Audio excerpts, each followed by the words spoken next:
Il y a un temps où les parents nourrissent l'enfant, et il y a un temps où ils l'empêchent de se nourrir. L'enfant est seul à pouvoir distinguer entre ces deux temps, seul à en tirer la conclusion logique. Partir. Non pas lutter, ne surtout pas lutter, partir. Rien n'est plus redoutable pour un fils que de mener une résistance, esprit à esprit avec son père. S'opposer à quelqu'un, c'est se teinter plus ou moins de lui. Les fils qui se fortifient dans une lutte avec leur père finissent étrangement par lui ressembler au soir de leur vie. François d'Assise saisit au vol, avec un instinct sûr, l'occasion du procès que son père lui fait. Un vrai procès, engagé contre le fils pour le déshériter et lui faire rendre l'argent de la boutique, indûment donné par François à des prêtres. Le procès que les pères font à leur fils est d'ordinaire sournois, rampant, indéfiniment prolongé sous le courant des jours, difficile à énoncer, difficile à conclure. Celui-là a lieu en pleine lumière, devant l'évêque et le bon peuple convoqué en témoin du courroux paternel. François d'Assise ne dit rien ce jour-là. Il n'a rien besoin de dire pour qu'on l'entende. Un geste suffira. La parole du père est sévère, souveraine. Le silence du fils y répond point par point, le défait mot à mot. Regarde. Regarde la chair de ta chair, le sang de ton sang. Regarde-moi bien, longtemps, de tes yeux presque clos comme sous le souffle d'une lumière, de ces yeux malins, plissés, aveuglés par le désir de ne rien manquer du monde, de bien voir ce qui leur appartient de droit. Oui, regarde-moi aussi longtemps que tu le veux de ces yeux de marchand, considérant la belle étoffe, de tes yeux de mal luisant à l'apparition d'une jolie femme. Regarde-moi de tes yeux de père, le père Bernardone et le fils François. Tu es mon père et je ne suis plus ton fils François. Je rejoins le nom du dessous, celui que ma mère voulait pour moi, celui que tu as enfoui sous la bonne terre de France, si douce à ton cœur, si fertile à tes affaires. Je ne t'en veux pas. Je ne t'en veux de rien, et sans doute est-ce là tout ce qui nous sépare. Je ne t'en veux pas d'avoir jeté ce nom de Jean aux oubliettes. Ce qu'on éloigne, l'éloignement le protège. Il est là ce nom. Je le retrouve en ce jour, prêt à servir. Jean qui veille au champ du monde. Jean qui tient un oiseau d'or dans la cage de sa voix. Jean qui garde le soleil comme un bon gros chien fidèle. Jean le Baptiste et Jean des évangiles. Tu sais l'ouverture de son livre. Au commencement était le Verbe, et le Verbe était avec Dieu. Et le Verbe était en Dieu. Et le Verbe était Dieu. Que peut être le commencement pour des gens comme toi, le premier argent rentré, la première fille bousculée dans l'herbe? Pour moi, le commencement est là dans ce silence du Dieu, dans cette puissance du Verbe. Tu es mon père. Tu n'es mon père que depuis le début de mes jours, et c'est bien peu. Je reprends tout bien avant toi, en amont. Je reviens comme le saumon vers les eaux éternelles. Je vais me glisser entre ces deux-là, entre la parole ivre et le Dieu taciturne. Il n'y a pas d'espace entre eux, aucune distance. Mais je saurais bien me faufiler, donner à mon âme la minceur qui convient, l'humilité nécessaire. Humilité, connais-tu l'origine de ce mot? Mon professeur de latin me l'a apprise. Tu n'auras pas payé ces leçons en vain. Écoute comme c'est simple. Humilité vient du latin, humus, qui veut dire terre. La terre. Eh bien c'est là que je retourne, c'est vers elle que je pars. Vers ma sœur la terre, vers mon amante la terre. Tu as bien fait de me vêtir de ce deuxième prénom, François. Du premier nom, j'ai reçu la gravité. De celui-ci, j'ai reçu la joie sans laquelle la gravité n'est que lourdeur. Oui, tu as bien fait. Bien tenu ton rôle de père. Il est bon pour l'enfant d'avoir ses deux parents, chacun le protégeant de l'autre. Le père pour le garder d'une mère trop dévorante, la mère pour le garder d'un père trop souverain. Je n'ai aucun reproche à vous faire, mais il faut maintenant que je vous quitte. Que j'aille aux travaux de mon père, pas celui qui vend des draps aux riches, mais celui qui fait commerce de pluie, de neige et de rire. Mais il faut que j'aille aux travaux de ma mère, pas celle qui préfère son aîné aux enfants du voisinage, mais celle qui a même rudesse et même douceur pour tous. Ma mère la terre, ma mère le ciel. Tu comprends ce que je te dis là, ce que je te dis sans plus rien dire. Par mon silence devant toi et l'évêque, par ma joie à peine contenue de ce jour de procès, tu comprends. Je ne m'oppose pas à toi.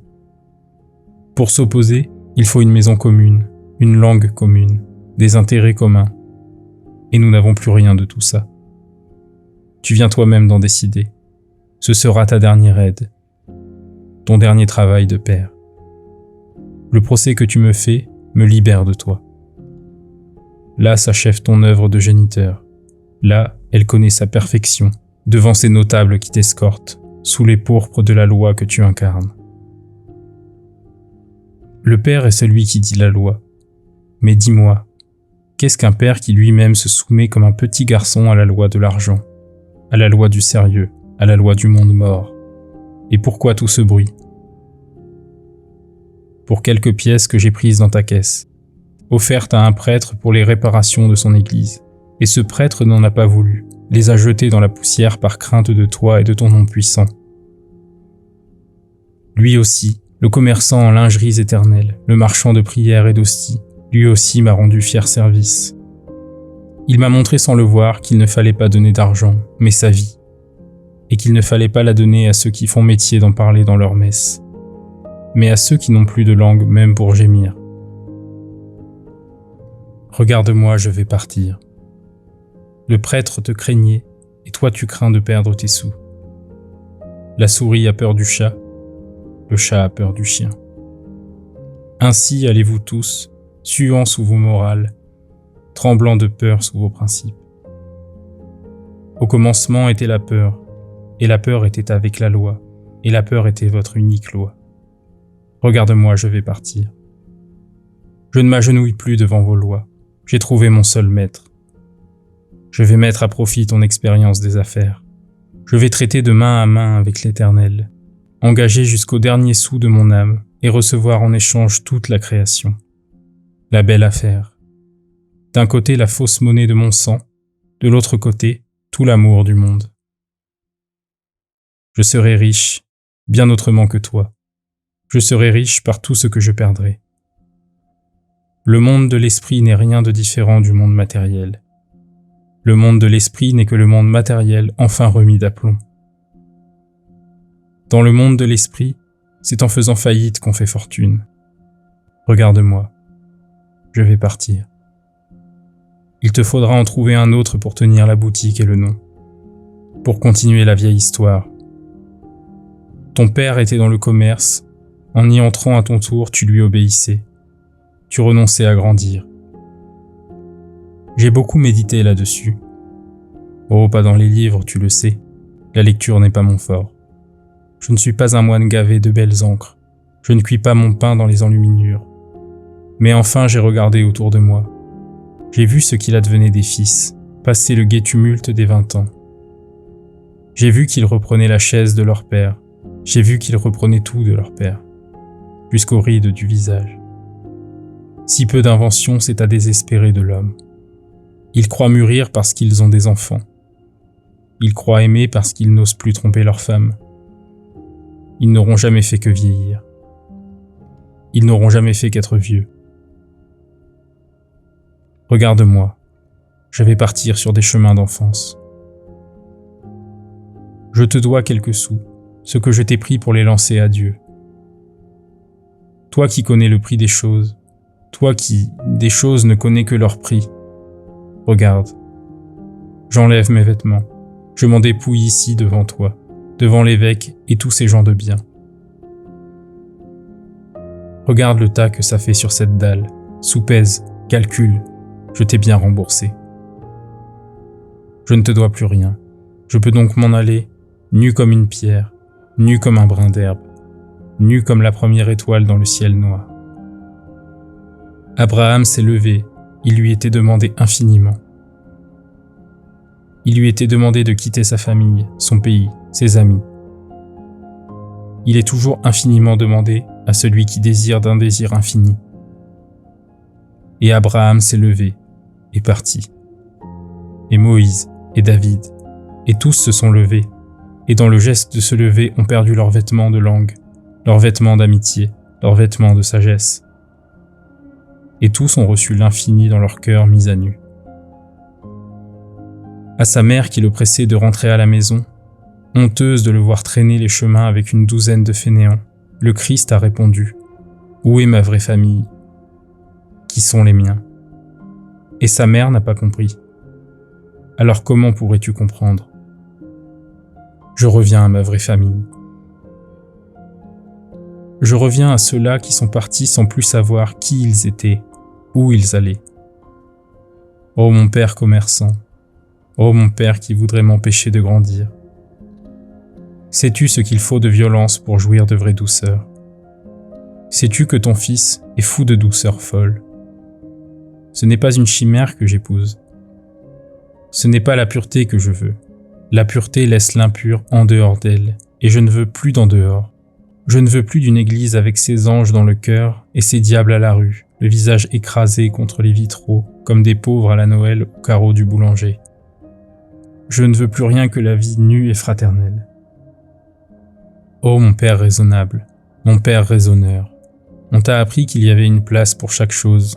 Tu as donc cru qu'il y avait aussi un rang pour chacun. Et moi je viens te dire que non.